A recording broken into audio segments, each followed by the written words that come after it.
So এটা হচ্ছে একটা বাঙালির বিয়ের সবথেকে লাস্ট রিচুয়াল, যেখানে একটা কাপল 7 বার অগ্নিকে সাক্ষী রেখে ঘুরে আর বচন দেয়, যেখানে মনে হয় ছেলে 4 বার আগে ঘোরে আর মেয়ে তারপর আগে ঘোরে 3 বার, এমনি কিছু আছে।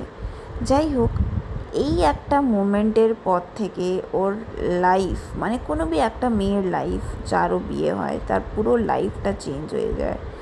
মানে নতুন জায়গা, নতুন পরিবেশ, নতুন মানুষ, মানে ছোটোর থেকে যেখানে বড় হলো, এত বছর থাকলো, সেই জায়গার থেকে একটা আলাদা জায়গা যাওয়া, মানে এটা একটা অনেক ডিফিকাল্ট ফেজ। চাहे ওটা অ্যারেঞ্জ ম্যারেজ হোক, চাहे ওটা লাভ ম্যারেজ হোক, সব ক্ষেত্রেই এই একই জিনিস আমাদেরকে মেনটেন করতে হয়। কেন যে এই রুলসটা, সেটা আমি বুঝি না। বিকজ শুধু একটা মেয়েই কেন ছেড়ে যাবে, আমার মাথায় সবসময় এই কোয়েশ্চেনটাই আসে। আর আমি যখন মাকেও জিজ্ঞেস করি, মা বলে এটা আগের থেকে চলে এসেছে, কিছু করার নেই। সো এই মুমেন্টের পর থেকে ওকেও নিজের, মানে বোনকেও নিজের ঘর ছেড়ে ওদের বাড়িতে গিয়ে সবাইকে মানিয়ে গুছিয়ে পুরো লাইফ টাইম থাকতে হবে। মানে আবার থেকে, মানে বলতে পারো বিয়েটা একটা নতুন জন্ম।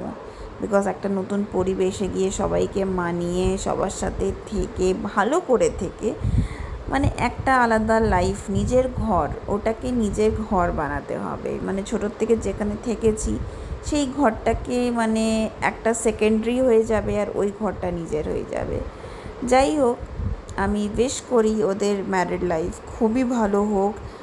আর থু থু থু খুব শান্তিভাবে ভালোবাসা নিজেদের মধ্যে থাকুক, খুব শান্তিভাবে থাকুক ওরা, আর লাইফটাকে এনজয় করুক, লাইফে দুজনে দুজনের সাপোর্ট করুক, সাথে থাকুক। বাস এই উইশ করছি। বাকি তো ওরা দুজন খুবই সমঝদার হচ্ছে। Happy married life and love you both.